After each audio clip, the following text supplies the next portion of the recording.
this talk here. Any questions about stuff we covered maybe last time we had met? We finished up with our neuro stuff and our HIV, STD talk, all of that good stuff. Any questions on those?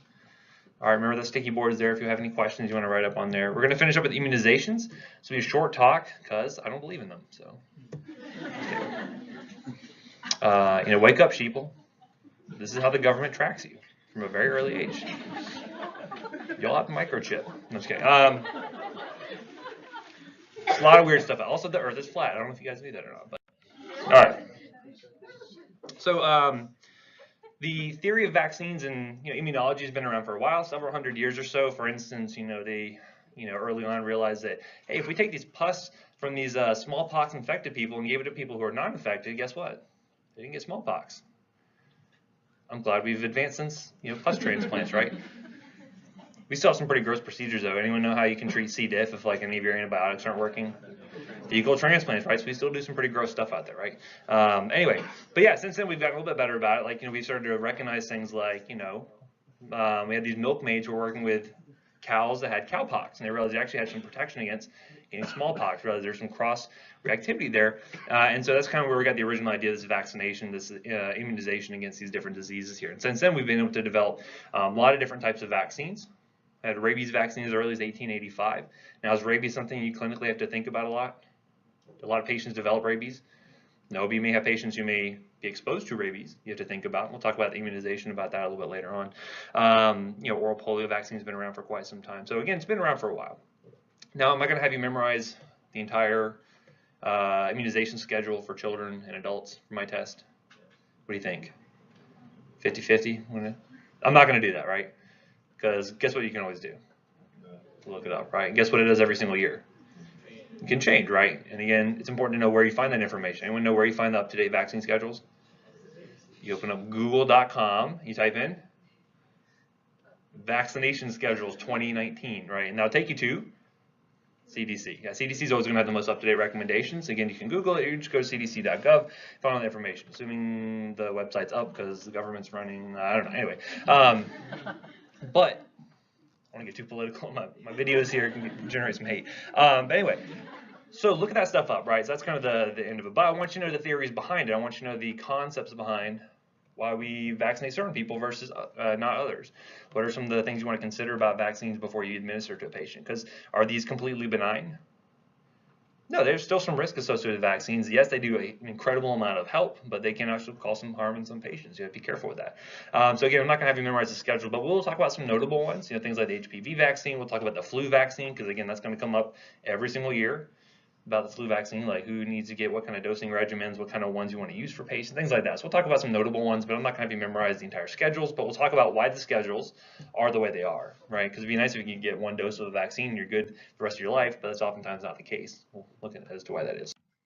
But we have a lot of different vaccines that are out there. Now, does a person get every single one of these vaccines when they're growing up? No, right? We're going to get ones that are specific to and things are common in our area, right? So for instance, a lot of people don't get vaccines against yellow fever unless you are traveling to an area where yellow fever might be more of a problem, right? So again, sometimes there's things that are situational, like certain travel, considerations if you're going to a place where the other things are endemic that maybe not be endemic to where you live, things like that. But again, those are going to be on a case-by-case sort of basis there. And again, CDC has a lot of good recommendations for that. Is monkeypox a real thing? I mean, if cowpox is a real thing, and chickenpox is a real thing, then does it stand to reason that monkeypox might be a real thing? That's trying to slip on past it. Yeah, that's what I try to do. I try to give you guys wrong information. Little known fact, there's one wrong piece of information every single lecture I give. So if you can pick out, and it's different between each school I teach, so you got to figure out, between you guys, like correlate your information and see where the discrepancies are. Yep. Well, just like, human immunodeficiency virus started off as what? It used to be SIV, as a simian immunodeficient virus, right? What does simian mean? Came from monkeys, right? So yeah, so again, there are genetic cousins, so to speak. So yeah, anyway, not to go off on another tangent, but yeah, so you're not going to get every one of these vaccines, but there are several ones for things that are important, things that are common, things that we would really like to make sure that people don't get, right? So things like smallpox have been largely eradicated from the planet. But does that mean we can stop vaccinating against it? Not necessarily, right? Or maybe we don't have to. It just depends on the situation. We'll kind of look into some of those as we go forward, right? Anyway, look at things like incidence of polio. Going on, you see here that since different vaccines have been introduced, we have a very small number of cases that happen from year to year. Oftentimes those are going to be in unvaccinated individuals, right? And you can look in the news any day of the week, and you're starting to see things like measles outbreaks, mumps outbreaks, and things like that in groups of unvaccinated individuals, right? Now, normally, if a lot of people get vaccinated, the unvaccinated individuals need to worry a whole lot. Why not? Herd immunity, right? So again, they are a part of the herd. Again, hashtag wake up sheeple. But you're part of the herd. Other people who are protected are not going to be able to spread it to you, so they get some protection there. But once you get to kind of that critical mass where enough people are not vaccinated, that's where some of these outbreaks can actually occur, right? And what's the definition of an outbreak or an epidemic? It's like one above the baseline. Just anything above what the normal number would be, right? So anything out of the norm. It doesn't have to be a ton of people. But again, if we have one case of smallpox, would that be an epidemic? Yeah, because there should be 0 cases of smallpox, right? So again, those are those things that to consider. They say epidemics or outbreaks. Like, what does that really mean? Is it really as bad as they are portraying it, or does it just mean just above what the normal is, right? So you can take it with a grain of salt. Anywho, why do you think people don't get vaccinated? Facebook could be probably the #1 reason on here, right? Or some other reasons. Allergy, yep. So it could be some legitimate allergies that may preclude some people from getting vaccinated. Perfect. What else? Immunodeficiency. Why might they be ones you don't want to vaccinate? Yeah, so depending on the type of vaccine, they may actually develop the disease. What else about those individuals? If they can't mount a good immune response to the antigens that you're injecting into them, they can't actually develop the immunity in the first place, right? So again, they may not be able to have a good response to those vaccines. That's one thing we'll talk about. What else?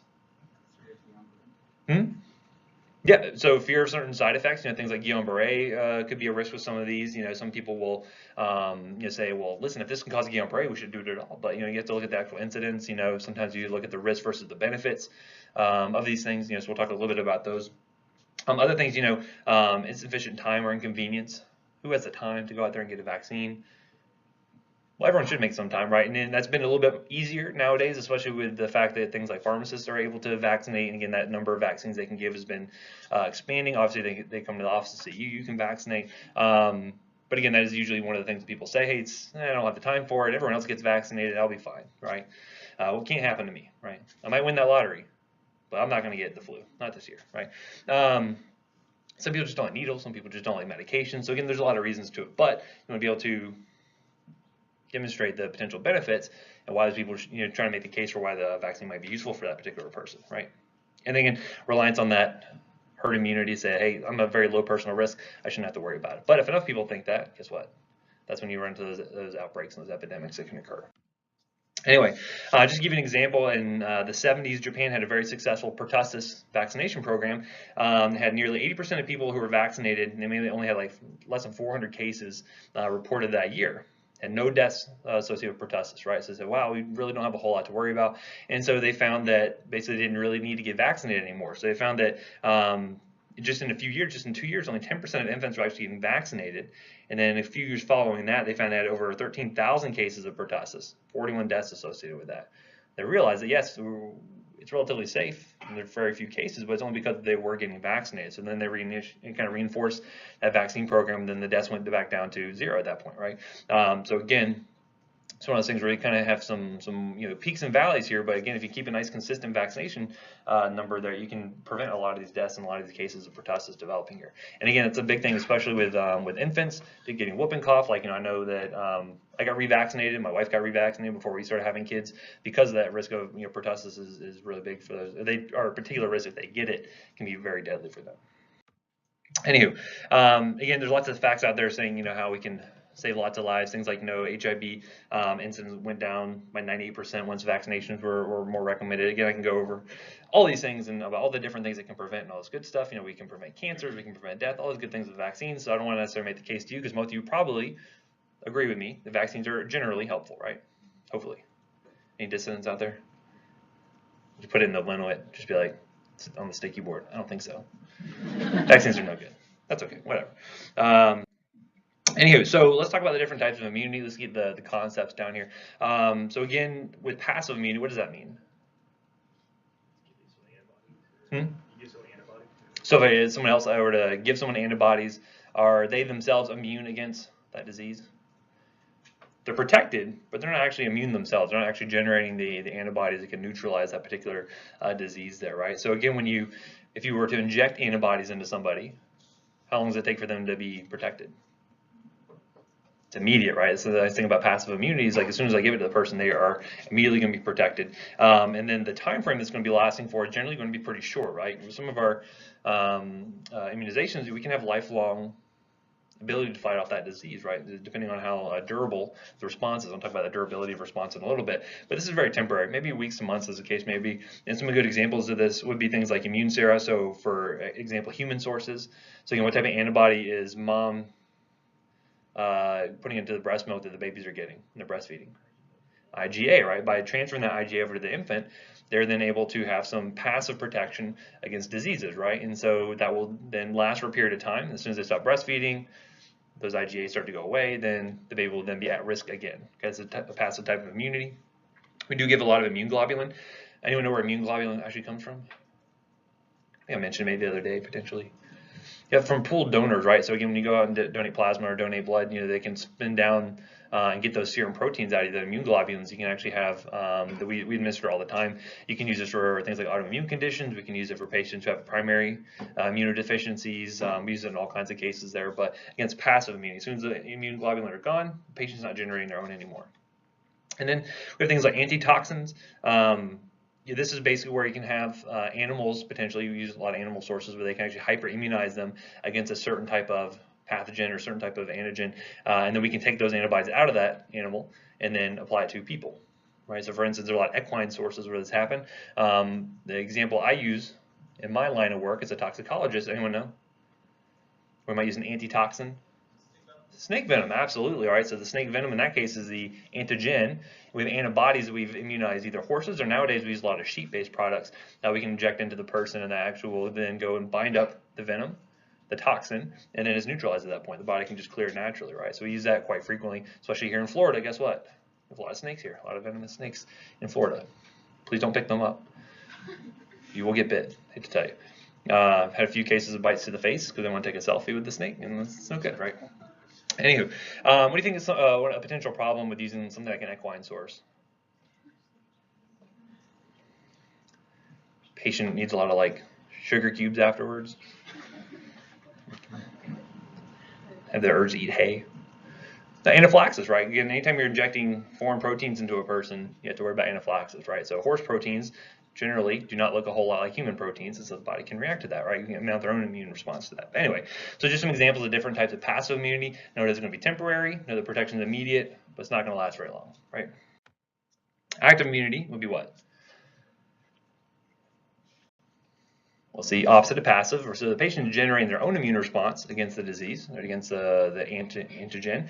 And so this typically is going to have a delayed protection. Typically, you have to be exposed to it in the first place in order to generate the whole immune response, in order to generate the antibodies there. And then typically it's going to be for a lot longer lasting time frame here, right? Could be lifetime, could be for many, many years. Typically, we consider these responses to be more durable, meaning they're going to be lasting a longer amount of time, right? So it could be lifelong, as I mentioned in some cases. This is where either natural disease induce that immunity, or it could be vaccines. What do you think is more effective at generating lifelong immunity, actual disease or just a vaccine? Actual disease, right? So you actually have to go through and actually fight the actual infection off. Like you typically have a lot better, more durable response there. However, that's not great, right? Because then you get sick and then you can potentially die. So that's why we like to give vaccines instead. We'll talk about the different types of vaccines and some of the differences in how well they can generate that immune response and how durable those responses are going to be, right? So some predictors of response. So one, look at the vaccine factors. We can look at things like what's the viability of the antigen itself. Now when I say attenuated, what do you think that means? Or to attenuate you, what do you think that would mean? It kind of weaken you, right? So basically you're giving a live form of the vaccine or the actual antigen or the bug or the virus, but it's a weakened form of it, meaning it's intended to not actually cause disease, but it should cause a pretty similar immune response as what the actual wild type sort of pathogen would normally cause, right? What do you think it means when I say inactivated? If I were to inactivate you, that would mean it means I would kill you, and then I wouldn't do that to you, but we would kill the bacteria or we kill the virus and then inject that. Which do you think would get a better response out of the person? The attenuate, because that's actually a live form, right? So again, you get a much more close response to what the actual wild type would be, versus if I were to just kill off the virus or kill off the bacteria and give you just the inactivated form. That viability is a little bit better for the attenuated forms. We'll talk about those. The dose of antigen can be important here. And again, do we just give vaccines as just a single big dose? Not always, right? So it depends on the type of vaccine, but a lot of them we are going to give as a series, right? We're going to give it several intermittent doses given certain time frames apart in order to try to re-stimulate the immune system. By re-exposing it, you're going to get a more durable response out of those patients. So the dosing can be important in terms of the frequency, in terms of how long you're giving between doses, and we'll talk about that. As I mentioned, the type of vaccine. If we have things like, polysaccharide. When I say polysaccharide, what do you think that means? Poly means many, saccharide just means sugar, right? So again, you can have bits of a pathogen that, and again, you're not responding to the entire bacteria or the entire virus, but you could just be responding to a sugar chain hanging off of it, versus a protein polysaccharide, where you actually attach a protein to that. So certain patients may respond better to one type versus another. Now I'll tell you, if you had to imagine, which ages do you think have kind of the weakest immune system? Extremes of age, right? So again, you think the very young and the very old. So for instance, with a very young patient, say for someone who is only, say, 3 months old, they may not have a very good immune response to something that's just a polysaccharide. Sometimes we need to give them a bigger target. And so again, usually proteins are a lot bigger than sugars are, so we give them a protein polysaccharide. Now they have a much bigger target that the immune system can shoot for and generate a better response. As they get older and they have a more competent immune system, then we can just give them a polysaccharide. So we'll get some different forms of vaccines that have those different formulations there. And then the route and site of administration, sometimes you can see that things like hepatitis B may have a little bit better efficacy in one area versus another. Typically, we're going to see that most injections typically are given to the deltoid. Usually gluteal muscle is not going to be recommended quite as often anymore. And then host factors are important. I mentioned the age factor being a case here. What do you think the presence of maternal antibodies would do to the response to a vaccine? Help it? Hurt it? Mom's given antibodies. It's a type of, what type of immunity? Passive immunity. And then I'm giving the antigen to the patient. Those maternal antibodies are just going to go and just chomp it up like Pac-Man or something. So because of that, we may not actually give certain vaccines until we are well assured that the maternal antibodies are cleared out of the system and that the patient can generate their own immune response to it, right? So for instance, there are certain vaccines we don't give until 12 months because we want to make sure that the maternal antibodies don't just go and inactivate the vaccine that we just gave, and that way we make sure that we have a good natural patient response to it, right? So again, usually that's around 12 months or so. So if you see a vaccine that starts being given at 12 months, that's usually what it's there for, is to try to make sure maternal antibodies don't interfere with it, right? So it's another host factor. And then also looking at things like coexisting disease. So again, if the patient has an immunocompromised state, either due to, say, chemotherapy, or maybe drugs they're using maybe for things like, autoinflammatory diseases, or they have HIV, things like that. They have a compromised immune system and may not be able to generate a good response, and that again could help them may need either repeated dosing of the vaccines. You may have to time it a specific way around the medication they're receiving. All just depends, or you may have to wait until their immune system is kind of reconstituted itself. It depends on several factors there, but all that can make a difference as far as how good of a response they have to it. So, as I mentioned, the live attenuated form is going to be basically, they've been cultivated to kind of disable their virulence. They're not able to really cause disease, but they should have a similar response to the illness. You should be able to generate a similar immune response. It said to get a better response out of the individual, get a better, more durable response. What's a risk do you think is of a live attenuated vaccine?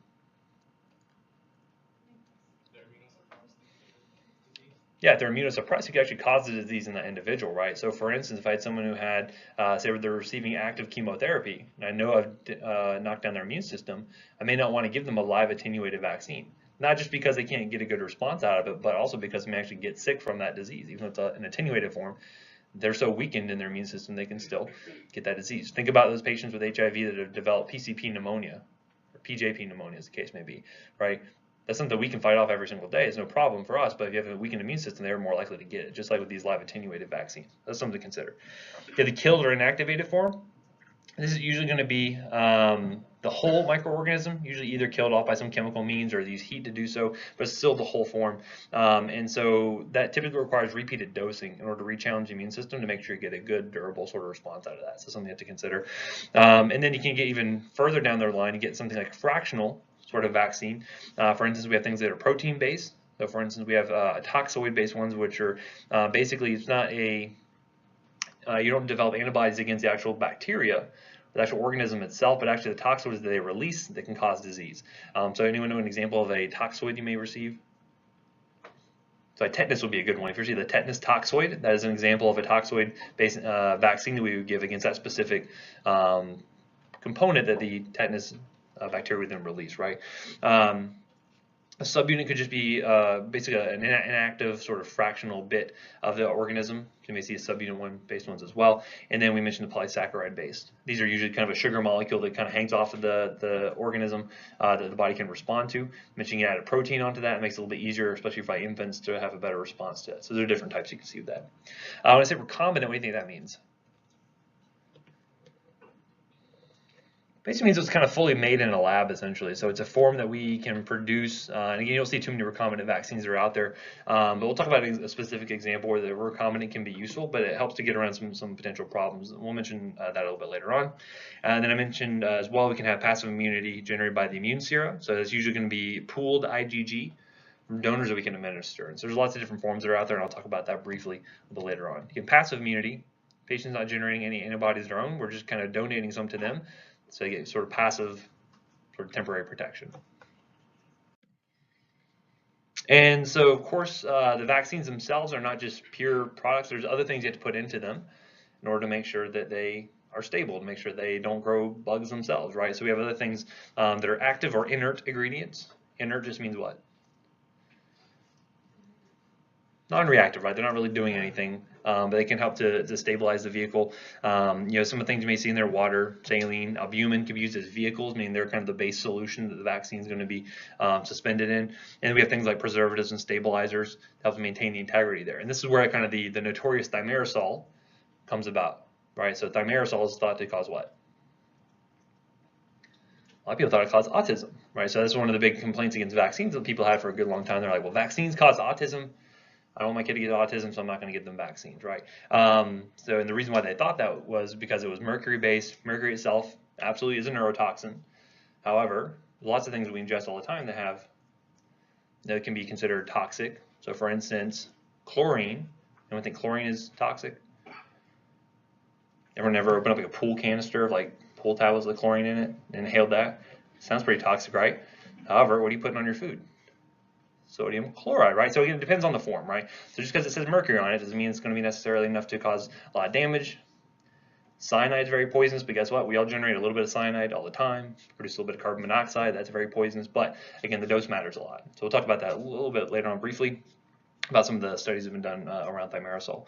Then again, patients could have allergic reactions. Doesn't mean they're becoming allergic to necessarily the vaccine itself, but it could be a component within the vaccine. So that's something you have to consider. So for instance, if you're allergic to things like egg, you have to ask about egg allergies. For certain vaccines, you have to ask about things like latex allergies, because you could have those components in there the patient may have a reaction to. Okay, and looking at the different manufacturers, you may find different ingredients to where the patient may not be a good candidate for one particular type of vaccine by this manufacturer, but they could safely receive a different one that did not have that component they're allergic to.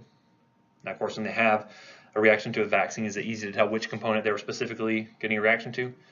Oftentimes, no. Oftentimes, it's very difficult to determine that. But we'll look at some cases here in just a few minutes. So, as I mentioned, the live vaccines, they're the weakened form of the wild virus or the bacteria. They typically need to replicate to be effective, right? So again, they're kind of replicating just like the normal pathogen would. They're just not going to cause the same sort of disease. They're not going to cause have the same kind of virulence there. And so their immune response should be pretty similar to what the host immune response would be. And with the normal infection, they should have a very durable response. In some cases, you either have to give very few doses or just even one dose, as the case may be, because that durability is going to be very good. As you might imagine, giving a live organism, they're pretty unstable, right? Because you have to keep them in very close conditions. You have to make sure they're going to be very stable in that solution. And so they may have some difficulty as far as being able to maintain that, especially when you think about sending these to places where a lot of these diseases may be endemic. If you're transporting this to developing countries, and may not have access to things like refrigeration routinely, it's going to be problematic. And so stability can be a big thing when you're considering about where these vaccines are going to be deployed to. They could also interfere potentially with circulating antibodies. So this is why I mentioned, for instance, with the maternal antibodies, maybe getting in an infant, they can actually inactivate some of these vaccines and may not be able to actually generate a good immune response. So I'll give some examples of that a little bit later on. And again, very cautious in patients who have immunocompromisation, pregnant women, and infants, as I mentioned, because again, they don't have a good immune system, they could actually develop the disease themselves, right? Some examples, things like MMR. So this is probably one of the first ones that babies will get when they're turn 12 months old, because again, by that time the maternal antibody should be at a level such that it won't inactivate the vaccine, yet the infant should be able to kind of generate their own good immune response to it. Now, is every baby off of breastfeeding at 12 months? Now, some people are on it till 6 years of age. You know, you never know. Like, you know, it's just how some people are raised, and that's normal. Nothing to. I'm just kidding. I don't. You guys ever seen Game of Thrones? That little kid? Yeah. That's a little weird. Don't do it that long. Anyway, but some kids are still getting breastfed up to 12 months, 15 months. You know, that's totally normal. But it's their immune system has now gotten confident to a point where they can actually develop a good response to that. And so that doesn't mean you cannot give them MMR just because they're getting breastfed at 12 months. But that's a reason why we wait until that 12-month mark in the first place. But other things, the intranasal form of the influenza. We'll talk about influenza specifically a little bit later on, but then that's an example of a live attenuated form. Rotavirus, BCG. Anyone know what BCG is for? TB. Do we normally get it here in the U.S.? No, we may have patients who are immigrating from other countries where they get BCG more routinely, so that's something to consider. Because if you were to give, say, a PPD test to someone who got the BCG vaccine, what would happen? They actually have a positive response, right? So you may think, oh no, they have TB. No, do a history, and you may find they had the vaccine before, right? Oral typhoids, a lot of different varieties are out there you may see. So getting to the killed or the inactive form. So again, these do not replicate, because again, they're killed. They're not going to be able to actively undergo mitosis and all of that. So at least for the bacterial ones, but oftentimes you're going to find that they have to be given several repeated doses to kind of re-challenge the immune system over and over again to get a nice durable response out of that. And oftentimes you may need to get what we call booster shots, right? So for instance, if you go to work in a hospital, a lot of times they're going to do what kind of titers on you? Anyone know? Hep B titer, yeah. Oftentimes they'll do Hep B titers to kind of see what your levels are. If they've kind of dipped down below a certain level, they'll give you a booster shot. They'll give you another round of it, try to boost up your antibodies against it, so that way they know that in case you come into contact with the patient who may have it, you're not going to be potentially at risk there, right? So that's a common thing you run into. Typically larger doses, typically more frequently. And we'll talk about the time frame between doses, because you can't just, you know, could I have my patient come in 5 days straight and get their vaccine shots and say, all right, good to go? No, you need to give it time, right? So again, the immune system takes time for it to kind of have that initial response and kind of die back down, and you re-challenge it, and it dies back down and re-challenge. Just like when I was talking to someone today, and I was talking about, I was like, oh, you guys remember how like NSAIDs work, right? And they're like, oh, NSAIDs, yeah, I remember something about that. And I started to go over it again. And they're, oh yeah, this. I re-challenged them with another dose of NSAIDs, and they remembered a whole lot more about it, right? And if I re-challenge them again in a couple of weeks, they probably know even more about it. So again, it's like the facilitation of those little neurons, right? Hopefully that's happening a little bit. Anyway, so again, as I mentioned, you might need those booster shots. Again, it helps to reactivate that kind of immunologic memory and get those antibody titers up a little bit higher there. And just some examples of these. Now you can have a whole cell version, so things like, you know, the influenza is a variety not here in the U.S., but things like polio, rabies, these are whole cells. So it's actually the whole virus that's been killed off, inactivated, but can again produce that immune response. Certain bacterial ones we have here, things like pertussis, fractional forms, toxoid forms, diphtheria and tetanus are the big ones where we're not necessarily immunizing them against the actual organisms, but actually the toxoids that they actually produce there. So again, just some examples. And again, you have to memorize these lists, which ones these fall into. I'm not going to ask that specifically, but let me ask you the differences in immune response between the live attenuated versus a killed inactivated, right? So again, those are the kind of things I want you to know, the concepts behind these, and we'll talk about the individual ones a little bit later. So always like the amount of typing that goes on for things you don't need to know. Don't know this. Great. Period. Anyway, and then some examples of polysaccharides. Again, you have just a pure polysaccharide, which is the sugar chain, right? But again, some patients may not have a good response to that. So that's where you need the conjugate polysaccharide. We're adding on a protein to it, and it kind of gives the immune system a little bit something bigger to shoot for, a little bit bigger target to be able to bind to that and then generate those antibodies a little bit better. Typically, you're going to be giving these in kids a lot younger age period. So for instance, pure polysaccharides, not really given to kids less than 2 years of age because they don't have a good ability to respond to that. However, I can give a conjugate polysaccharide vaccine as young as 2 months of age. They will be able to generate that good immune response and become immune against that pathogen. So here you can see things like HIB, pneumococcal, meningococcal. Those are examples of something that would be conjugate polysaccharide. And usually you can read the name of the vaccine and it'll tell you right there in the generic what the, if it's conjugate or just pure polysaccharide, it'll have it right there in the name to differentiate them. Because again, this is an easy group of medications to accidentally screw up and give the wrong form to, right? So, and that's important, especially over at Nemours, where we're dealing with kids who may be 2 months old getting a vaccine, then maybe greater than 2, and so you have to make sure you're giving them the right form, right? So again, always look this stuff up and double check to make sure you're ordering the right version for them. Okay, and then recombinant vaccines, as I mentioned, these are typically going to be something that we're kind of recombinantly forming. It's going to be much more synthetic than the actual kind of cultivating the organism itself. Typically, we're kind of injecting the code into something like a yeast molecule or a yeast strain, and then having them actually produce the vaccine for us. So some examples of this would be hepatitis B vaccine, the HPV vaccine. These are recombinant forms. Generally, they're going to be much less immunogenic, so you're not necessarily going to have a lot of allergic reactions to these necessarily because they are recombinant. Sometimes you can use a recombinant form for patients who have an allergy to one of the live attenuated forms. I'll give you an example of that a little bit later on. Typically, it's going to be with intranasal influenzas. You'll see that just a little bit later on.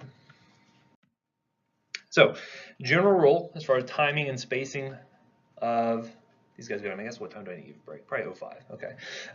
So timing and spacing in the vaccines here. So if you're giving 2 or more, actually just as a general rule of thumb, if you have like 3 or 4 vaccines you have to give all at once, should you be nice and say, well, I'm going to spread them out. I'm going to make sure I'm going to give you, some time. I don't want you to get too traumatized here with all these shots you're getting. Do we say that?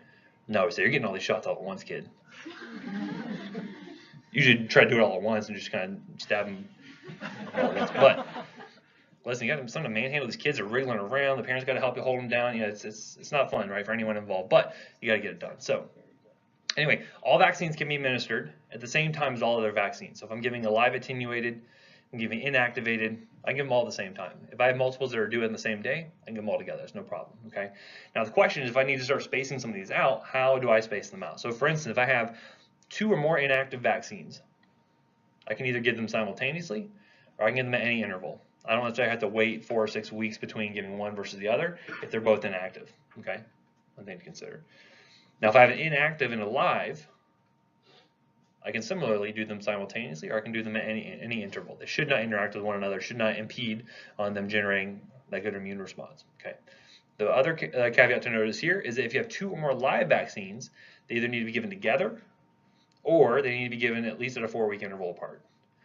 Otherwise, if you give them, say, at 2 weeks, one may interfere with the other because the immune system's kind of ramped up to one, may not be able to really interact with the other one. You may not get a good response to that second vaccine. Okay, so that's the one caveat to notice here, that either all can be given together, or if it's 2 live, you need to separate them out by at least 4 weeks. Okay, so again, that could be a good test question that comes up. And again, I'm not going to ask you, okay, here's MMR, and you got to give this one. Like, I'm not going to ask you specifically, but I may say, what's the time frame if I have to give 2 live vaccines? What's the minimum time frame I give them apart, right? Or a patient comes in, they got a vaccine this day. When's the next time they can receive another live vaccine, right? Those are things you have to consider. Okay. So, looking at the spacing for multi-dose vaccines, you have these multi-dose sort of vaccine series here. The minimum interval should have between 2 doses of the same vaccine should be 4 weeks, right? You want to challenge the immune system, have it ramp up, kind of go back down to its baseline, and then re-challenge them. Okay, so typically 4 weeks is going to be the minimum time frame in between.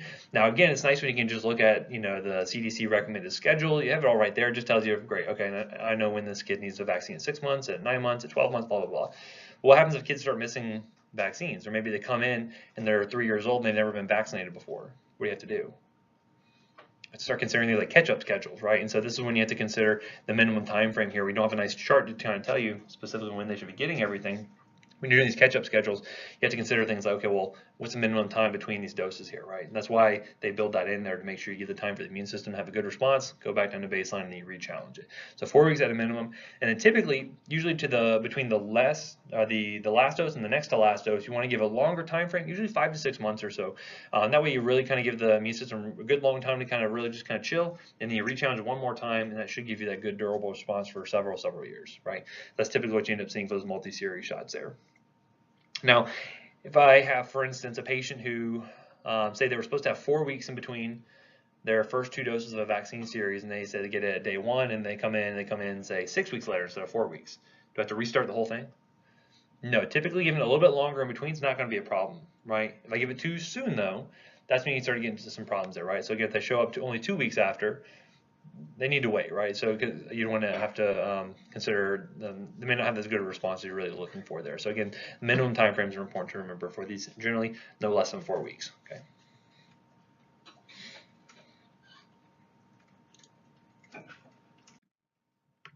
As I mentioned, immunosuppression is probably going to reduce the efficacy of a live vaccine and it also puts them at risk from them actually developing the disease itself. So typically, if you have someone who, say, for instance, was going to undergo a procedure or say a treatment that was going to cause them to be immunocompromised, typically you want to either give the vaccine 2 weeks beforehand, or you have to wait till about 3 months after they've completed their treatment, right? So for instance, I had a patient who was actively receiving chemotherapy for leukemia, and they just finished up their last course. They are now disease-free. I need to wait at least 3 months before I give them another live vaccine, okay? That way I can make sure the immune system has reconstituted itself. They're not going to have they're going to have a good response to it, and they're also not going to be at risk for developing disease. Or I can do it 2 weeks before they start. Okay, so these are things to consider. And if they're getting antibodies, when you're looking at separation of live vaccines and the antibodies, typically if you give the live vaccine first, you want to wait at least 2 weeks before giving the antibody. What would happen if I gave it sooner than that? The antibody would go and then inactivate the vaccine. So that's why you want to wait at least 2 weeks between those, okay? If it was given it less than that 2 weeks, sometimes you have to actually go and test their titers to see how they're actually responded to it, and then sometimes you have to actually repeat the vaccine in those cases there. However, if the antibody is given first, you have to wait a lot longer. You have to wait for those antibodies to actually get metabolized and eliminated from the body. And those antibodies can last a long period of time, several months in these cases. So if that was the case, you can have to give the antibody first, wait 3 months or longer, and then you can give the vaccine. So there's some things to consider with that, right? So you can consider the antibodies interfering with the vaccine. Again, if I give the antibody first, I wait a long time before I can actually get that vaccine, because otherwise the antibodies will inactivate it immediately. Okay, looking at contraindications and precautions, like who do I need to maybe not vaccinate, or who should I be kind of cautious in vaccinating here? So let's look at a couple different cases. One, if I know they have an anaphylactic allergy to a component. So for instance, if I know they have an egg allergy, and I know the vaccine has an egg component to it, and go, why would I put eggs in my vaccines? Like for breakfast? No, they're egg components, right? So again, sometimes they're stabilizers, sometimes they're components used to help kind of keep the stability of the product there for longer. So again, you find egg proteins, not actually like a whole egg itself, right? So so if they have an anaphylactic allergy to a component, they're going to be contraindicated, right, to either the live or the inactivated, okay? So if you know they have the reaction, if they have a latex allergy, severe latex allergy, and you know the product has latex in it, you got to be careful and not give that to those patients, okay? So again, keep in mind the difference between live versus inactivated. They have active encephalopathy. They shouldn't get either, right? That can actually exacerbate disease in those patients. They're pregnant. Should they get a live vaccine? They should not, okay? Because again, you worry about it maybe interacting with the fetus. However, can they get an inactivated vaccine? You see V here. V means vaccinate, right? So again, if you have a pregnant patient who comes up, say they get pregnant in August, in December time starting to roll around, starting to worry about what? Starting to pop up. The flu, should they get vaccinated? 100%. They can absolutely get the inactivated flu. They can't get the live attenuated, but they can get the inactivated form, okay? I'll show you some of those examples a little bit later on. But so inactivated forms of vaccines pregnant women can get. Do not give them the live attenuated forms, okay? If they're immunosuppressed, can they get the live? No, we already talked about why that is. Can they get inactivated? Yeah, they can get vaccinated. They're not really worried about developing disease in those cases. Are they going to necessarily get a really good response out of it? Depends on the degree of immunosuppression, right? They may not have a good durable response. May need to retest for titers later on to see if they truly are immune against that particular pathogen or not. But you are safe to vaccinate in those cases there, okay? If they are coming in and they have a severe illness, say they're fighting off a pneumonia, can you give them a vaccine? It could stand to reason. Maybe you want to separate out a little bit, right? Because again, if their immune system's already really ramped up trying to fight off maybe a strep pneumo, they developed a pneumonia, they're fighting off there, like maybe I'll give them some time to recover, and then I can try giving them the vaccine. So if it's separated out a little bit because of that, because they're actively sick, that's okay, right? Because again, I want to kind of overload the immune system. It may not have a good response to that vaccine. It's okay to just wait a little bit, right? I can usually err on the side of waiting between doses of the vaccine versus giving it too early, right? That's what I'd rather err on the side of, okay? And then recent blood products, you have precaution with live vaccines because again, when you give it live with a recent blood product, because they will have some immunoglobulins in there. If I gave immunoglobulin itself, they're going to probably inactivate those live vaccines. Inactivate, they're probably okay to get. May not get as good of a response, but they're okay to get it. Okay. And looking at things, and again, I wouldn't necessarily memorize this list, but I just want to give you an example of some of the things that people may have a reaction to that would preclude them from getting some of these vaccines here, right? So again, how many people do you know that have a neomycin allergy?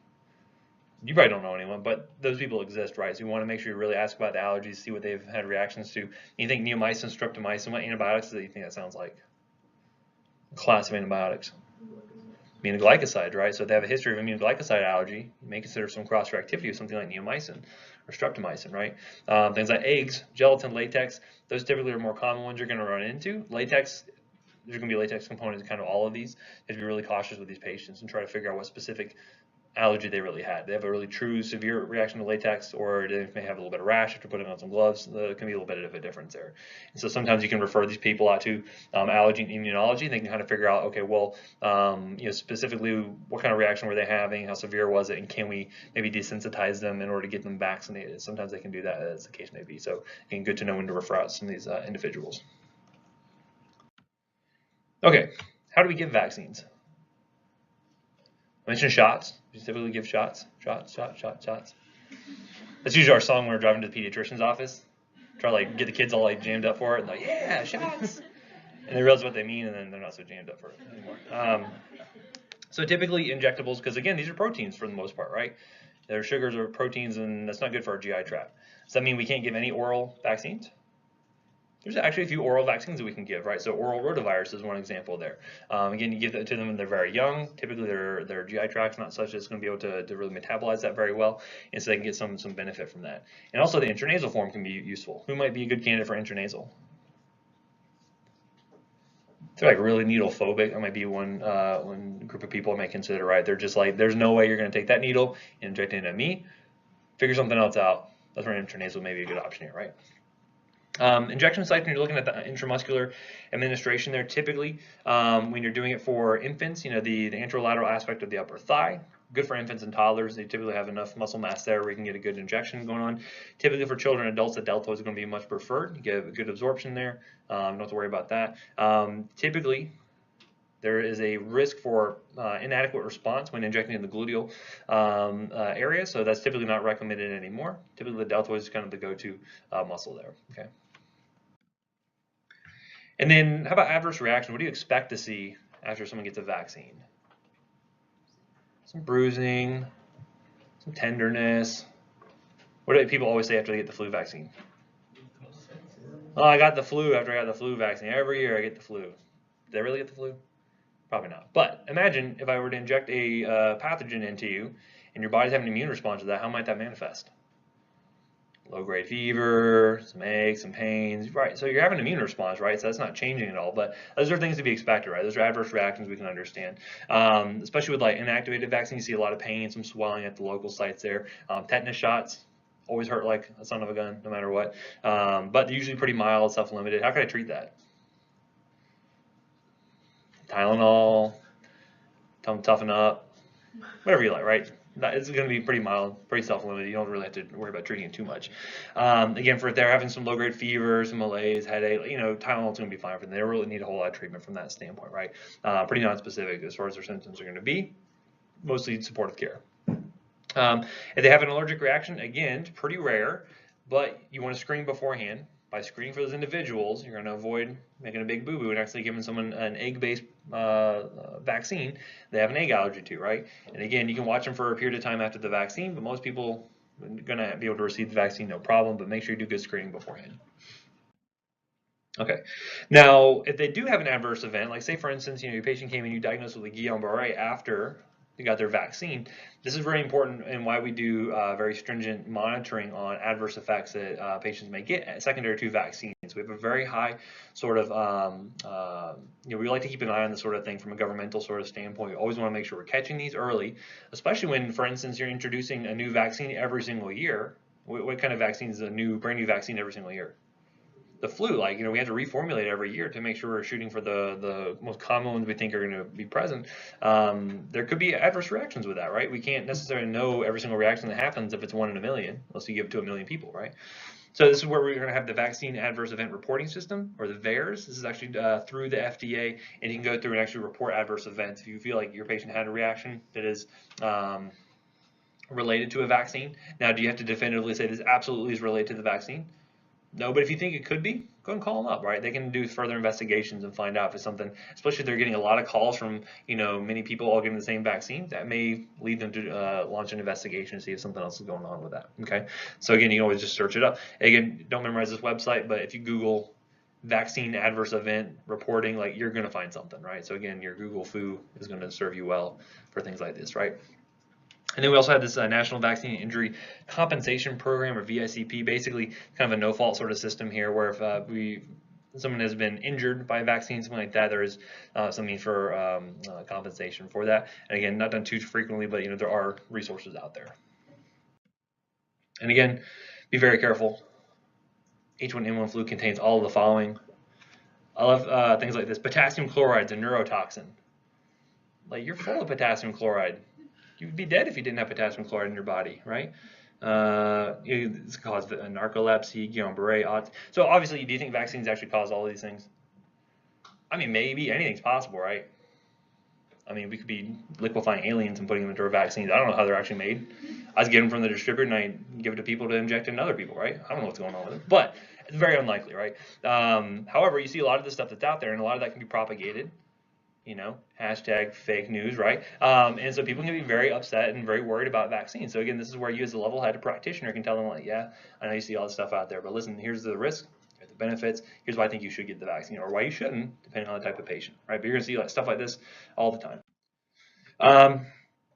Now specifically with the link between thimerosal and autism, and again, this all goes back to, well, how much do you actually trust the government, man?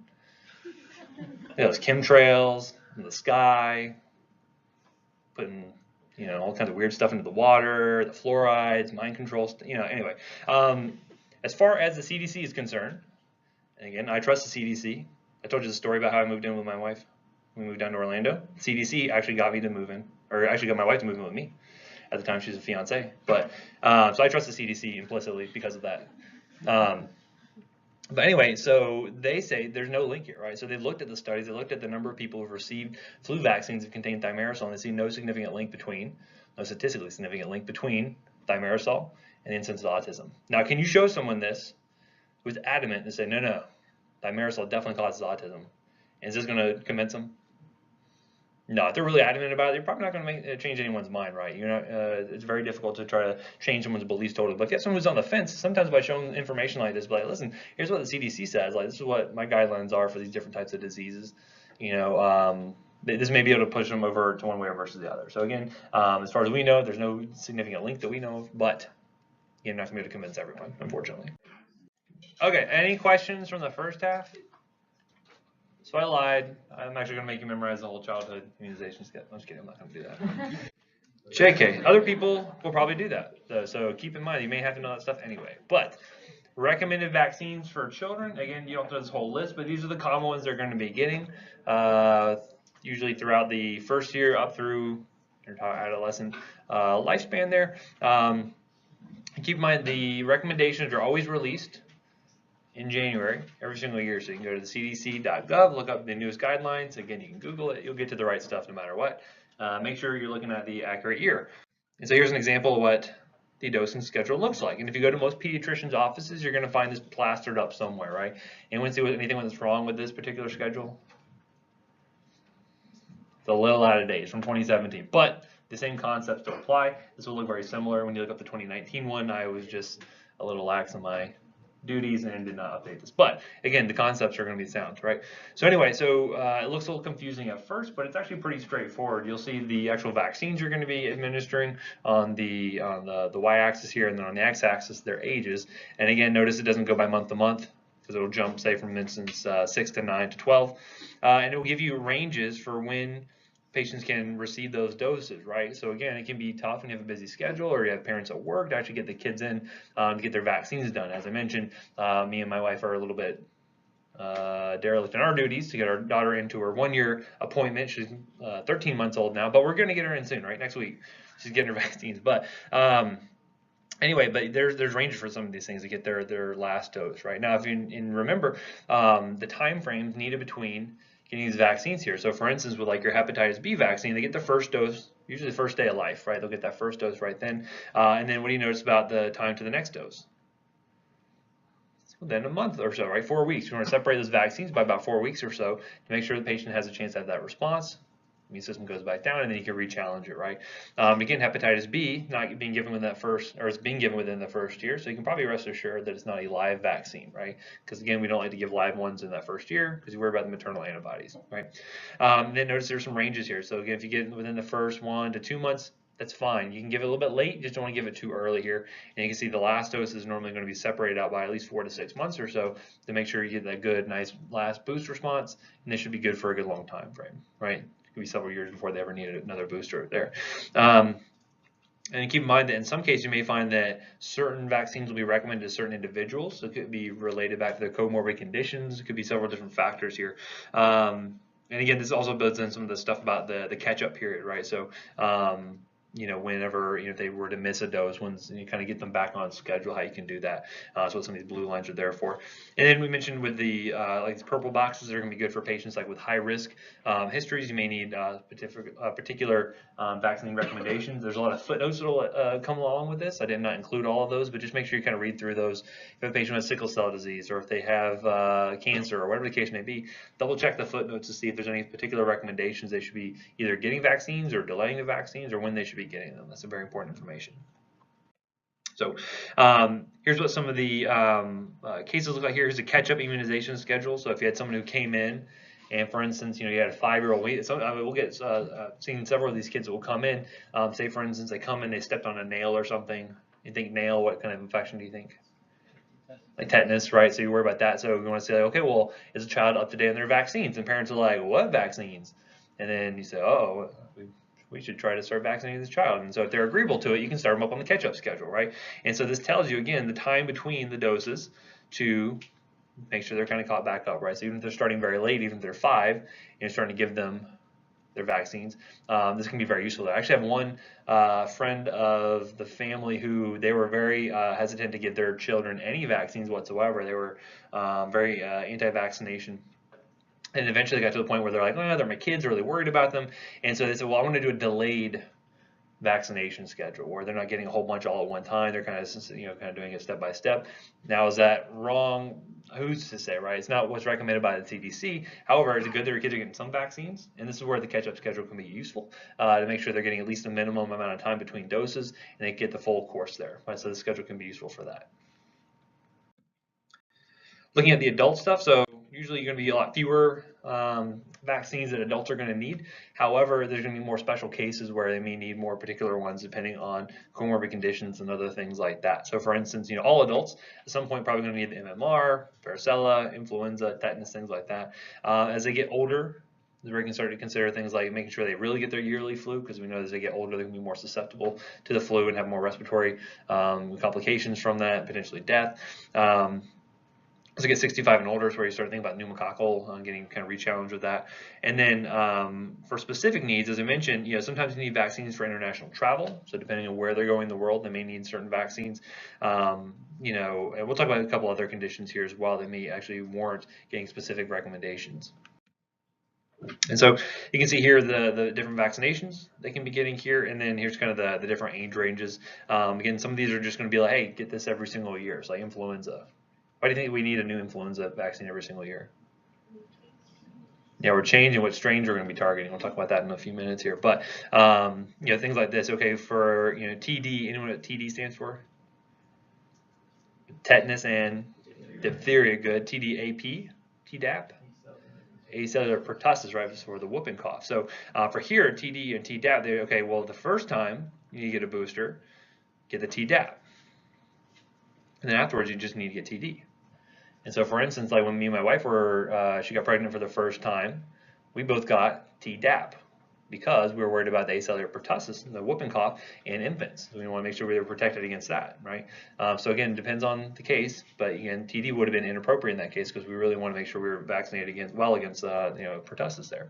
MMR, depending on the indication, again, there's going to be a lot of footnotes, so travel along with this to say if they have this particular disease, this is what you need to worry about, right? If they have, you know, if they're receiving chemotherapy, this is the things you need to think about. All that can be very useful there. And so looking at adults with medical conditions. So again, what are the recommendations for specific groups here? You'll see that they can be delineated whether they're pregnant, whether they have HIV or not, things like diabetes, heart disease, alcoholism, all these things that can make you relatively immunocompromised versus a healthy individual. Asplenia, why is that a problem? Hmm? You can get pneumonia.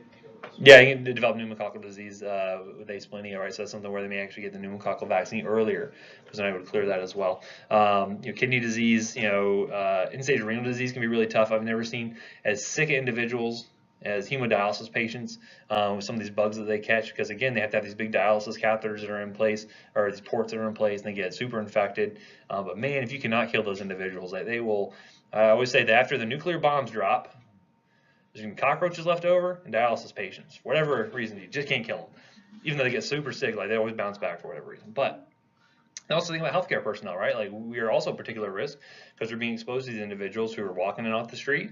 They could be carrying anything, right? And so oftentimes you have to go with the kind of worst case scenario unless you know for a fact the patient is not, carrying a certain type of disease there, right? And so also talking about contraindications is another important thing to consider. So here's things where you'd actually be looking at different patient groups here. So instead of looking at age on the x-axis, we're looking at different conditions. And so for instance, with like pregnancy, okay, we're looking at influenza. Okay, everyone should get the flu every single year, right? Because again, we're always shooting for different strains of the flu. For instance, looking at TD or Tdap, 1 dose of Tdap each pregnancy. Now, we had our kids roughly 18 months apart, 19 months apart. Do we think we got a second dose of Tdap? We should have, but we didn't follow the recommendation. We're bad people. But my kid does not have whooping cough yet. All my older kid is actually coughing a lot, so now I think about it. I don't know. Anyway. But notice things like MMR, varicella, HCZ. These are all contraindicated. What do you think this means? What can you surmise about these vaccines based off the contraindication in pregnancy and immunocompromised individuals? The live attenuator, right? So again, you're already looking at that. Oh yeah, I know why that's contraindicated in those groups because I know it's a live attenuated. Now, before you walked in here, did you know that MMR was a live attenuated vaccine? No, but you can just look at that and now you know, right? You know the concepts behind it. Okay, these are the things I want you to kind of pick up on. Look at things like HPV, right? Because again, some of these individuals may be more likely to contract this or may get worse disease because of their immunocompromisation, things like that. So again, don't have to memorize this whole thing, but again, know your resources, know to go look this stuff up if you're not sure, if you're dealing with these individuals with these chronic conditions. Okay, looking at infants, as I mentioned, they get no live vaccines during the first year of life because you worry about the maternal antibodies. They can inactivate those, so like MMR. As a good example, is not given until 12 months due to that. And then when you're looking at actual premature infants, they get dose based off their postnatal age. And postnatal is just what? Their age after they were born, right? So again, they don't have a different vaccination schedule just because they're preemies versus the other kids that are born at full term, right? So no differences there. Pregnant women, typically you're going to find that most of the benefits are going to outweigh the risk for those individuals. And so as far as we know, there haven't really been any adverse events reported related to vaccination for pregnant women.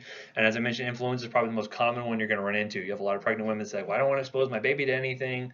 Do I still need to get the flu vaccine? Yeah, they should probably get the flu vaccine, right? Because again, you worry about them becoming sick, becoming ill. That can negatively affect the fetus worse than what the vaccines could do potentially, right? And then we mentioned the Tdap can be during the late second or third trimester, and that helps to reduce that pertussis risk. Now notice TD is not on there because TD is missing the pertussis, right? So that's what we're really shoot for that one during that pregnancy there. And then generally, there's a theoretical risk around the live vaccines, so that's why we consider those contraindicated, and then we'll wait until after they've given birth, and that's when we can consider giving a live vaccine at that point, okay? Now looking at immunocompromised individuals, a wide range of things that can fall into this category. So again, leukemia, lymphoma, congenital immunodeficiencies have a kind of a congenital, hypogammaglobulinemia, anything like that, they consider to be immunocompromised, right? Even consider this, chemotherapy. Sure, we know that's immunosuppressive, but what about steroids? So again, if they have something like rheumatoid arthritis and they're on high dose corticosteroids, say greater than 20 milligrams a day of prednisone, right? That means they're immunocompromised just like anyone else. We know that's going to be tamping down that immune system there. And so those are things you have to consider. Now, does that mean every single corticosteroid patient could be receiving is considered that? So if they have asthma, they're taking, say, Flovent, do you consider them to be immunocompromised? No, right? Because again, that's locally acting, right? It's working in the lungs. They're on, say, steroids for dermatitis. No, it's topical. We should not expect a lot of systemic effects there. This is really systemic corticosteroids we're talking about, right? So either injectable, other than intra-articular, and then also oral. Those are the big ones we're going to be talking about there, right? And again, as we mentioned, avoid the live vaccines because they may not elicit a full response, or they could actually get the disease itself. Looking at healthcare personnel. So as I mentioned, we are at particular risk, being healthcare personnel. You know, for instance, just a few years ago, I was in the ER. We had a kid who came in, had Neisseria meningitis. Guess what? I got prophylaxis. Everyone that was in that room with that patient, make sure we don't spread it to other people in case we caught it, right? So again, you have to think about the risk that you are at as a healthcare provider. And so again, we recommend flu vaccine for all those individuals. We'll talk about the trivalent, quadrivalent just a little bit, kind of what that means there. Hepatitis B, so make sure their titers are up to date. And then also looking at their Tdaps or TD, whatever the case may be. Again, first time usually you want to get a Tdap, make sure you get that pertussis risk lowered there, and then after that they typically get TD, usually every 10 years or so at that point. Right, so those are kind of the big things you're going to be looking at for healthcare personnel. Varicella as well, so unless they have any kind of serological proof of vaccine, you know, if they've got the chickenpox when they were a kid or something, like that can obviously provide some immunity there, or if they've received the vaccine, that's something you want to consider getting them vaccinated against. They don't have signs of that. And then MMR as well, they should have up to date, and then meningococcal potentially. This is going to be more specific to people who are actually working with these organisms themselves. So for instance, if you work in a microbiology lab, or if you had someone who worked in a microbiology lab, like this may be something you want to consider them getting vaccinated against. Okay, so any questions on that? So again, if you're not sure, what should you do? Look it up, right? I was so proud. I had some people in my office today, and I asked them a question, and they're like, and they whipped out their phones. Now, normally when you're on rotations, not usually the best thing to do, right? Because you don't whip out your phone in front of your preceptor, but they were looking up their answers. And that's good because guess what? I'm not going to give it to them. They got to look it up themselves. So look stuff up. Now, sometimes you got to be a little sneaky when you're on rotations. You're like, oh, that's a good question. Let me see what the, okay, yeah, it's this, 20 milligrams. That's what they should be getting, right? So again, be, you know, don't be so conspicuous about it. But very good to look things up. Look up the recommendations. Know where to get the recommendations from, right? CDC is going to be the big thing for the immunizations. Now, going into some of the vaccines in depth, let's talk about HPV, right? So HPV normally causes genital warts, right? So again, this is a big thing. So what could the HPV infection eventually lead to in some individuals? Cervical cancer, is that the only cancer? Now the other ones as well, right? You know, you can have esophageal cancers, lots of different varieties that are out there. And so this is one of the vaccines you actually have that can actually prevent cancer. Right? It's kind of a magical thing when you think about it. It can actually give you this thing, prevent you from getting the disease in the first place, and then you may also not get these cancers, right? You may be a much lower risk for that. So it's kind of cool. So this has been around for a while now. And again, now when you get the HPV vaccine, it's important to let them know that, hey, this doesn't protect against every single type that's out there. Because with HPV, there's a huge variety of them that are out there. We know that some are more high risk than others. So for instance, the high risk types considered to be like 16, 18, 31, 45. Do I need you to memorize which ones are high risk or not?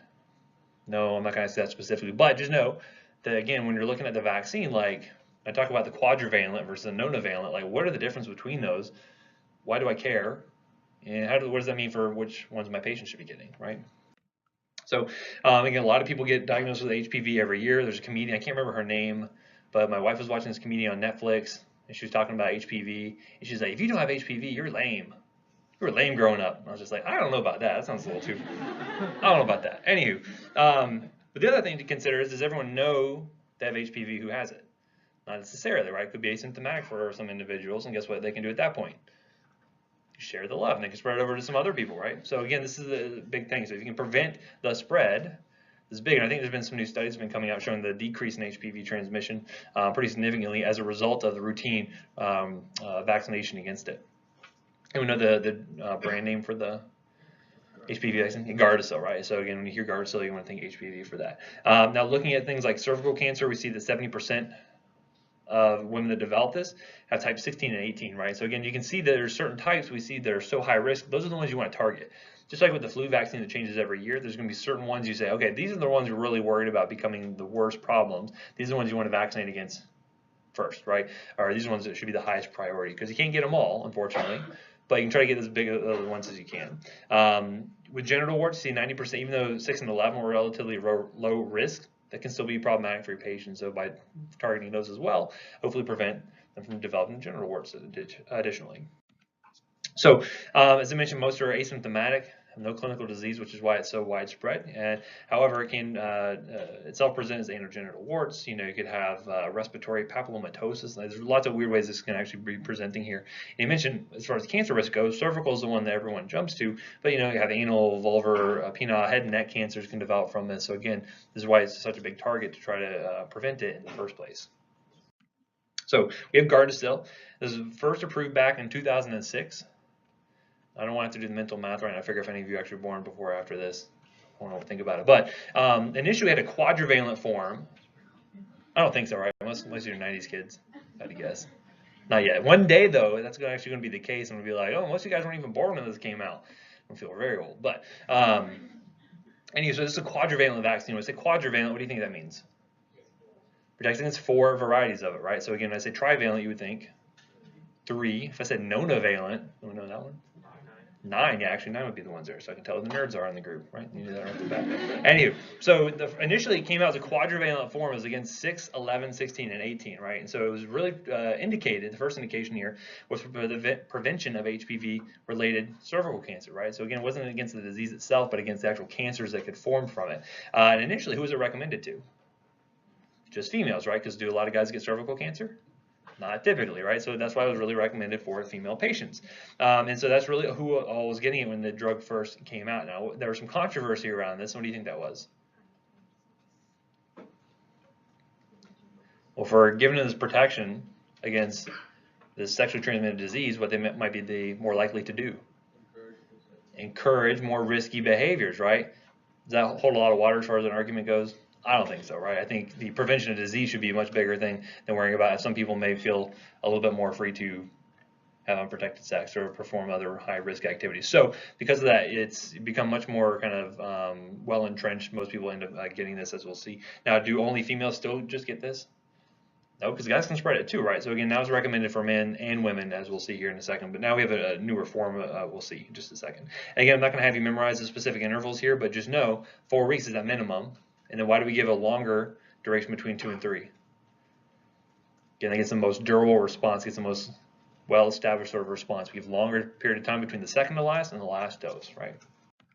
So, and there's Cervarix, which is just for 16 and 18. That one didn't get used too frequently. Nowadays, we use the Gardasil 9, which is that nonavalent vaccine that protects against all these different varieties. Don't memorize this number, just know this is getting the most common ones, the highest risk ones is what they're going to be shooting for with that, right? So again, better protection, men and women now are recommended to get it, so that way they prevent that spread there. And again, usually the the vaccine recommendation should be around adolescents 11 to 12 years of age. However, if you decide it could be, if they're particularly high risk, you can start younger than that, even age 9, as the case may be. And then usually between ages 13 and 26. If they have not been previously started on the vaccine, that's when you can start the catch-up schedule for them as well. And as I mentioned, male patients are also now recommended to get treated, especially if you have older patients who may be at risk for developing immunocompromised states like HIV. They should also be definitely a high target as well for the HPV vaccine. Okay, and ideally, you like to start them before they start sexual activity, so that way they hopefully don't have any forms already. Right, so that's kind of the goal there. As I mentioned, you want them to start early because if they already have the disease, it's not really going to do anything for that. Unfortunately, it's already going to be well entrenched. You can't really get rid of it at that point. Okay. Now, it's okay for women 26 age or younger if they have, even if they have a positive HPV DNA, should they still get it? Yeah, because again, it can protect against the other forms as well, right? They may only have one form, but if I can protect against the other 8, I'll get some additional benefit from that, right? So again, this is still recommended for them. If they're lactating, breastfeeding, immunocompromised, they should all get it, right? Because again, this is going to be a good form for them. It's going to be able to help protect against future, picking up future forms of it. Now, should women feel like they are safe from getting cervical cancer? No, and they actually don't recommend any changes in actual PAP screenings for those patients there. They will find that even 30% of these cervical cancers still happen by HPV types not protected with the Gardasil, even the Gardasil 9. So because of that, it should still be recommended to get checked just like they normally should be. Okay. Okay. Next up, we have the influenza vaccine. Now, does anyone know if this is a trivalent, quadrivalent, nonavalent, octavalent, septavalent, bivalent? It used to be trivalent. Nowadays, it's mostly quadrivalent, right? So why do you think we added the fourth valent there? Or valence, I said. I should put, I suppose. You guys remember the swine flu when that hit? Swine flu was actually really, really bad. I was on rotations in pharmacy schools before my fellowship when swine flu really took a hit. I remember I had kind of during that peak period, I was in a PICU rotation. That was the first time I ever saw ECMO perform on a patient who developed swine flu, H1N1. Anyone know what ECMO is? Extracorporeal membrane oxygenation. So basically, we put them on a machine to circulate all the blood out of their body, all at one time, oxygenate it, and pump it back into them, right? So we're perfusing the body for them because their body is shutting down and cannot do it themselves, right? So again, it's a huge, huge intervention. Takes a lot of people, a lot of equipment to make it work. And it's really just reserved for the sickest of the sick. The patient ultimately made it, which is great, but it was very severe because she had no protection against it. We had no idea what they were dealing with at the time. It was very, very severe. Then I went into an adult ICU, had many patients who developed H1N1 who got secondary, really nasty bacterial infections with Acinetobacter baumannii, all kinds of bad things. So it was pretty bad. After that year, they decided to add on that extravalent, so that way we're always, again, making sure we're covering for one of those H1N1 species there. So that's why we have the quadrivalent nowadays for most of the forms, okay? Now, again, typically, we're going to find that the incubation period here around 1 to 4 days or so, but we certainly know they become contagious beforehand. Now, we talked about Tamiflu way back when we talked about antivirals before. Anyone remember the time frame when you want to start Tamiflu? Within 48 hours of symptoms, right? Now, could they have still been spreading it before then? Potentially, right? So again, that's one of the things where you really want to get the most benefit out of it, start it early. However, they may not always be, contagious, or may not be actually showing symptoms at that point. But again, even for like some of the severely immunocompromised individuals, they can be shedding that virus for a good long time, weeks or months, even potentially. So, and again, when do you normally see the flu happen? Right now, right? So actually we're seeing kind of the peak months right now, and this is typically what you're seeing. You'll see this especially in the ER trends and things like that. You just see a ton of people, ton of wheezers who are coming in, ton of people getting sick right around these wintertime months. And so when do you think we started the vaccination? October, November kind of time frame, right? And so again, we have to make sure we actually get the drug in to figure out how many doses we're going to need to vaccinate all these individuals and then get it dispersed out. It's always, usually at most hospitals, is kind of a big event to make sure all your people working there get the flu vaccine called a flu blitz, usually every year to make sure everyone gets vaccinated so that they're not at risk for contracting anything patients bring in, and they can prevent spreading it to any other patients that may be seeing there. Right? But these are the kind of the peak months we're already in right now. Now, who's this recommended for? Really recommended for all people 6 months or older. We do not have a contraindication to the vaccine. We'll talk about a few of what those are in just a little bit later. And it's formulated annually. So we try to predict what the most common 4 forms are going to be.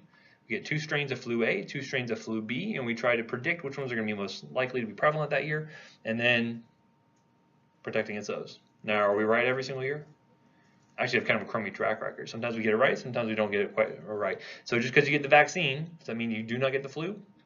Absolutely, you can still get the flu if you had the vaccine. So again, it's a good patient education point, because again, if you were to get vaccinated and you got the flu anyway, would you really think that that worked too well? I'm never going to do that again. I got the flu anyway. What's the whole point of that? They still need to do it, right? Because again, they can protect against the ones that we think are going to be common. And it could be potentially protecting them against a hospital stay, against death, all sorts of things. As I mentioned, it used to be a trivalent form, and now we're getting more, the newer forms are mostly quadrivalent, so 2A and 2B strains. So majority of the forms we have here are going to be the inactivated vaccine. The inactivated form is also going to be the injectable form. Yes, sir? So I was saying, 2A and 2B? Yes, 2 forms of the 2 A strains and 2 B strains. Is swine flu part? Swine flu is one of the B strains, I believe. Okay. If I had to remember. Someone can correct me, but I believe it's the B strain. Yeah. There's a couple of different brand names that are out there. Typically, they include flu in the name, so if you see that, you can probably be rest assured that it's a flu vaccine there. And again, you're going to find some of them may be indicated for different age groups there, but for the most part, these are all going to be approved for greater than 6 months of age, right? So even if you have a kid who's born, say for instance, like my second daughter was born in December, she still could not get the flu vaccine until 6 months of age. By then, flu season's already over, so now we'll have to wait till her first dose is actually going to be this next flu season. Kind of makes sense, right? Or she did get her flu vaccine now she's 1, right? So she now has gotten it already. Man, time is going by quick. I don't know how old my kids are anymore. But typically, any kids that are less than 9 years of age, they need to get 2 doses the first year, the first time they get it, right? The reason for that is kind of gives yourself like a little bit of a booster effect and get a little bit more well-established sort of immunization against those strains there. Typically 4 weeks in between doses, right? So once my kid was now 6 months of age, she was coming into her second flu season, and we were able to get her 1 dose, and then 4 weeks later, we got her a 2nd dose of the flu vaccine. Okay. And this can be given with other vaccines, right? It's an inactivated form, so if they need to get it with their normal vaccine schedule, that's totally fine, no problem there. Now, most of these have some egg protein in them, so if you had someone who had a severe egg allergy, you would want to avoid this for those patients. In those cases, you can actually use what we call the recombinant influenza vaccine. Again, made without the egg protein, so that's going to be good if you have that contraindication. This is an alternative you can receive. It's not as widely available, so again, you may have to go somewhere specifically where they have it, or they have to order it in order to get that in stock, because again, it's few and far between. You have patients who cannot tolerate one of these other injectable forms. There's the flu mist, and this is actually a live attenuated form of the flu vaccine. So who might this not be good for?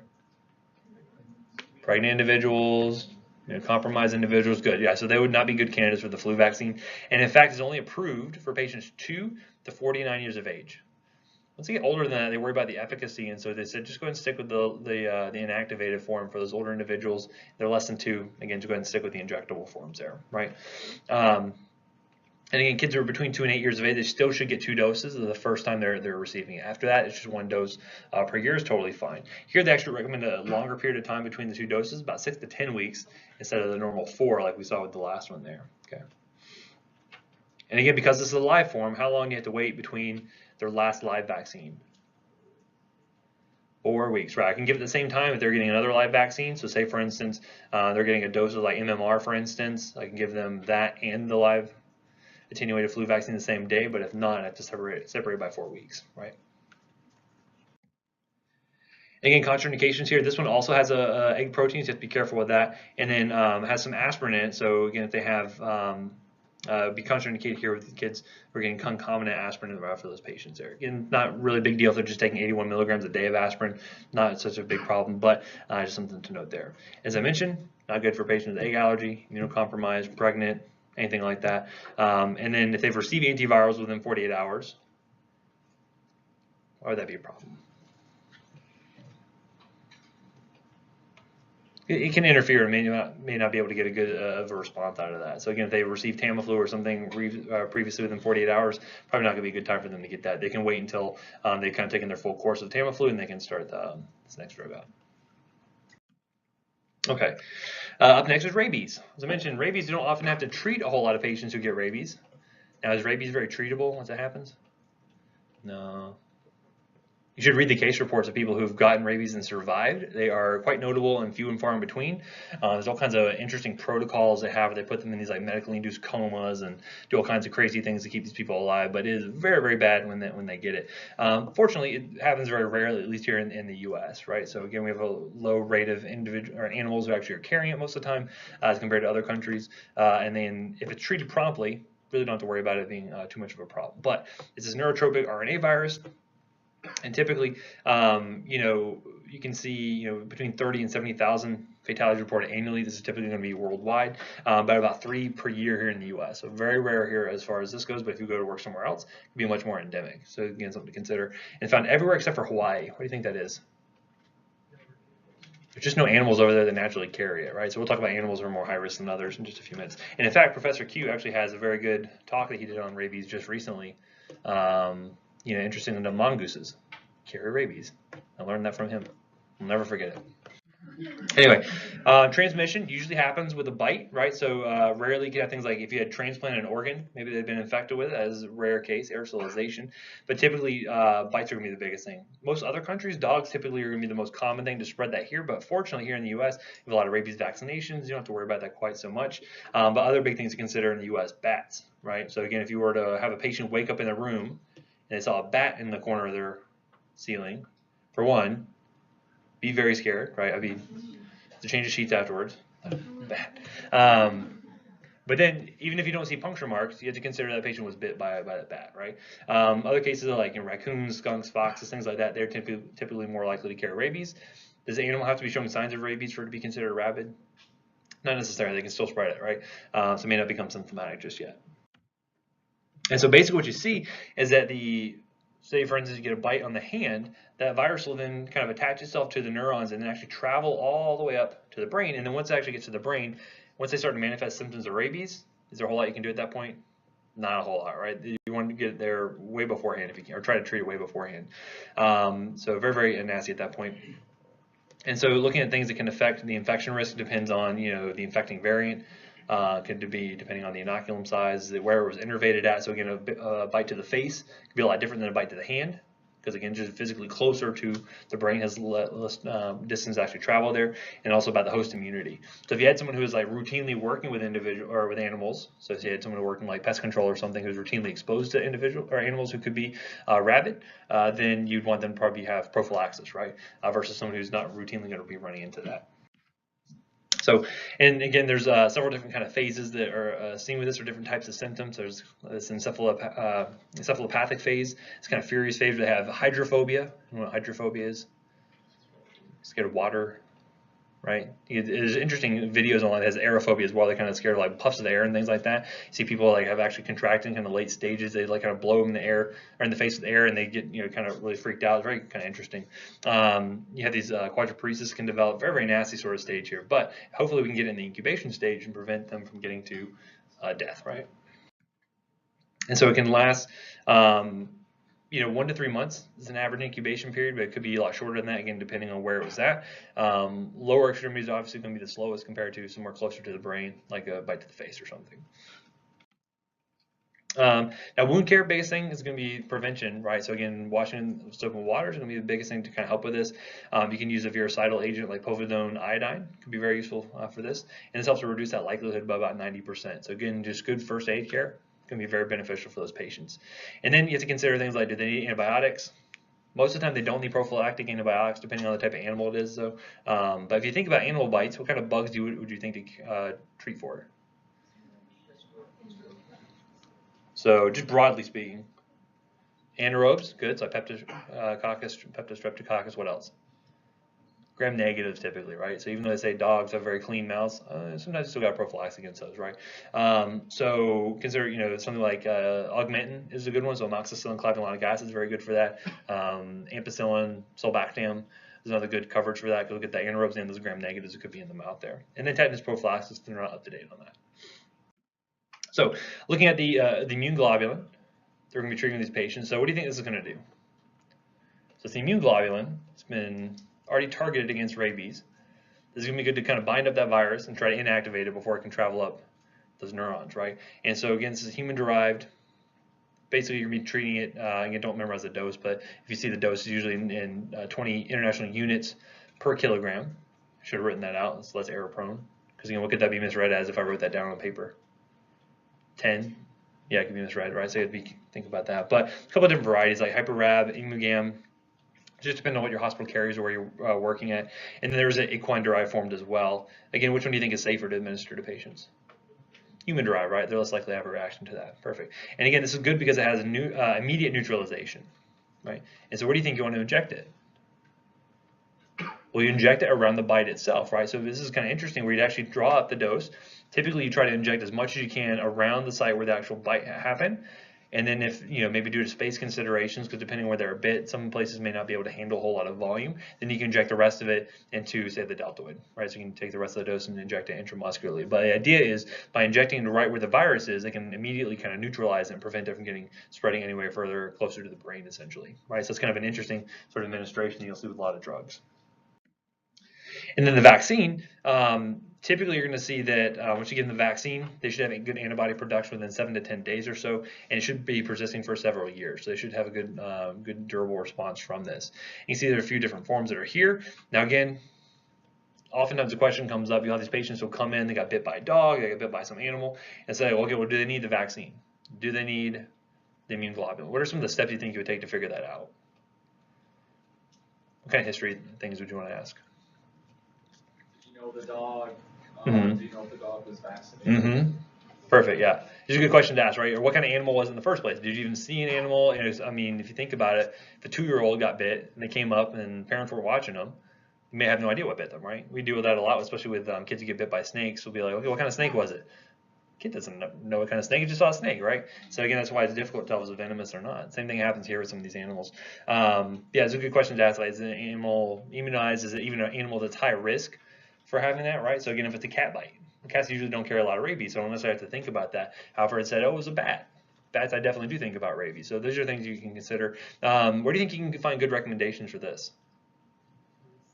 CDC, also the state health departments are really good about this. And actually, the nice thing about that, state health departments will tell you kind of what are the endemic rates of rabies in your area. So again, if you go to the Florida Department of Health, they can tell you all that information. And so they have a very vested interest in tracking these patients to prevent them from actually catching it, anyone they're catching it. And so oftentimes what we'll find, especially working like an urgent care clinic or an ER, patients will come in and get their first dose of the vaccine from you, and then they'll actually follow up with the health department, and they'll track them down and make sure they finish up their course there, because again, it's given over several different administrations there, right? And I'll show you the dosing schedule in a second. But anyway, so again, we do not recommend in the gluteal area that deltoid is always going to be recommended for these patients. Typically, if I were to get the immune globulin in one deltoid, I'd do the vaccine in the other deltoid, right? That way you just kind of separate them out, make sure one's not kind of working against the other one. Yes, ma'am.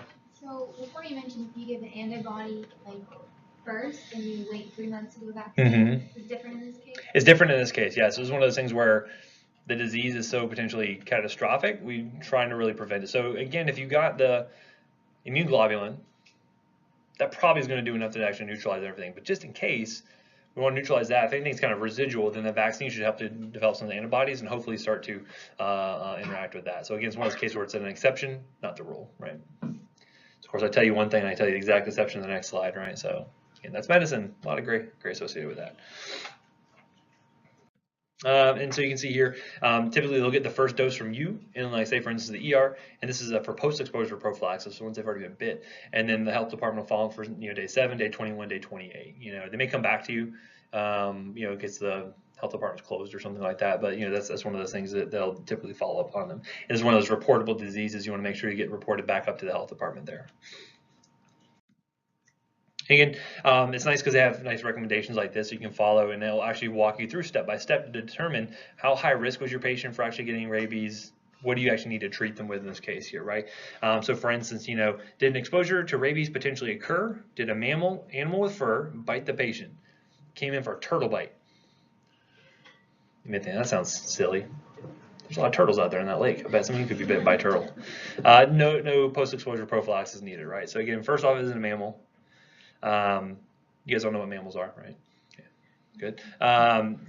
Looking at, is there an actual open wound? Is the skin actually broken? If it just looks a little erythematous, but it's not really broken skin, like, you may not have to worry about it at that point, right? And again, looking at this, like, what kind of animal was it, right? So it kind of walks you through, okay, was it a dog, cat, or ferret? Probably got an intermediate sort of risk there. If you know it's a family dog and it's all up to date on its records, there's no risk there. You don't have to worry about it at that point, right? If you're looking at something like, okay, they're coming in for a gerbil bite. Patient showed to the ER. Oh my gosh, I have an emergency. What's your emergency, sir? I got a gerbil bite. Low risk. You probably don't have to worry about rabies so much, right? However, looking at things like coyotes, foxes, bobcats, woodchucks. Who knew that a woodchuck could carry rabies? I did not know. But if a woodchuck could carry rabies, the woodchuck could carry rabies. Anyway. But then you question, okay, well, can I get the animal to have access to the animal to test it? That also factors into it. That can sometimes delay your decision to get the vaccine. If you can quarantine the animal, see if they manifest signs of rabies, and that's one thing, right? The only definitive way you can tell if an animal has rabies or not is actually posthumously, right? You have to have the animal dead and they can take a brain sample. But again, oftentimes you may not have access to the animal. That can be a problem. And so again, the more ambiguity there is, the more high risk it seems, the more likely you are to give the immune globulin and the vaccine.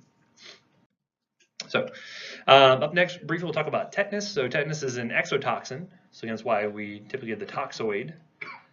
The vaccine is against a toxoid there, is developed by Clostridium tetani. And so this is actually the only vaccine preventable disease that's actually not contagious, because this is something that gets developed out in the environment, could not spread tetanus from one person to another. It's usually due to those environmental sort of factors. So like you step on a nail, you have someone who gets into a trauma in a car wreck and they're dragged on the asphalt, something like that is where you can introduce a lot of those tetanus spores there. What's interesting is tetanus actually blocks the release of inhibitory neurotransmitters. So specifically it blocks the release of glycine and GABA. So this means when you get tetanus, what do you think about tetanus? What do you think that would manifest as? Right, you cannot relax the muscles, so you get these continuous muscle spasm, and they can eventually develop, dysregulation of the autonomic nervous system. They can have aspirations. They can, develop PEs, all these different things. And so obviously, if you can try to treat this beforehand, it's always going to be recommended, right? And so this is where the tetanus toxoid comes into play here. And so typically this provides protection for about 10 years at a time or so, which is why you always want to ask, hey, when's the last time you get your tetanus shot? Oftentimes the patients say, I don't know. What do you do? To give them to them anyway, right? So that way they at least know a new time frame. Hey, 10 years from now is when I need another tetanus booster. And then typically good wound care management is the best thing for them, and also give them the tetanus with diphtheria. This is really the only form that really comes in, unless it comes with the acellular pertussis along with that. Now, there's a couple different forms here. You see Tdap and DTaP. Anyone know the difference when I might give one versus the other? DTaP is for kids. Usually for less than 7. Tdap is for kids older than 7 typically, right? It's kind of the delineation there.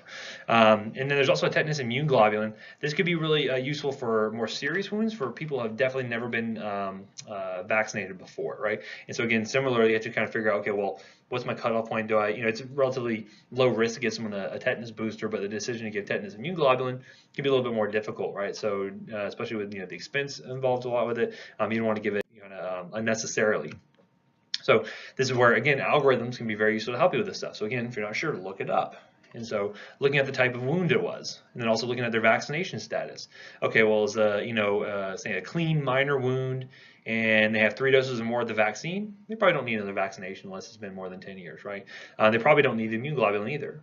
But let's say, for instance, they have a very severe injury, maybe they got in a really significant motor vehicle collision and then they have never had a vaccine before, they probably need the tetanus, the TD, to actually start off the vaccination series and also get the immune globulin there, okay? So again, when you make that decision, make sure you at least have something like this to back you up to be like, okay, well, I went through the algorithm and it seems like a high enough risk that yes, I want to go ahead and give this, right, to hopefully prevent the disease from occurring in the first place. So again, another case where I give the vaccine along with the immune globulin because the risk could be so high. Okay, and then just talking about immune globulin itself generally, typically this is going to be a pooled donation from several different donors of IgG, right? And so again, if you imagine you took immune globulin from every single one of you and pulled it all into a big pile, you would see that you would have vaccination with lots of different things. So all the vaccines that you've been, all the immunizations you've been vaccinated against, all those different things, you find it all kind of pulled together. So it can provide very wide coverage of immunization for your patients there. But is this active or passive immunization? This is just passive, right? So you give it, has a good long half-life because it's a nice big protein, about 18 to 32 days or so.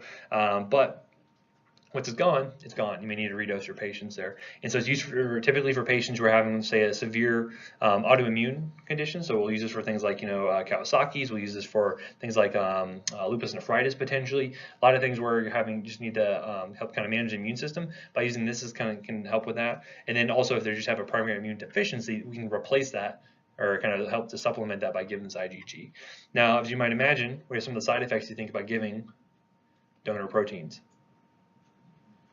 Yeah, you can have anaphylaxis to it, for sure. You can actually develop antibodies against it during the anaphylaxis sort of course there. So you may find that some people may be allergic to one form, but they have a lot of different formulations that are out there. So you may find that, hey, I can only receive Privigen versus I can only get Gamunex. And I'm not going to have you memorize all the brand names. Just know there's a lot that are out there, and that patients typically know which one is going to be appropriate for them, right? And also, seeing these kind of rate-related chills.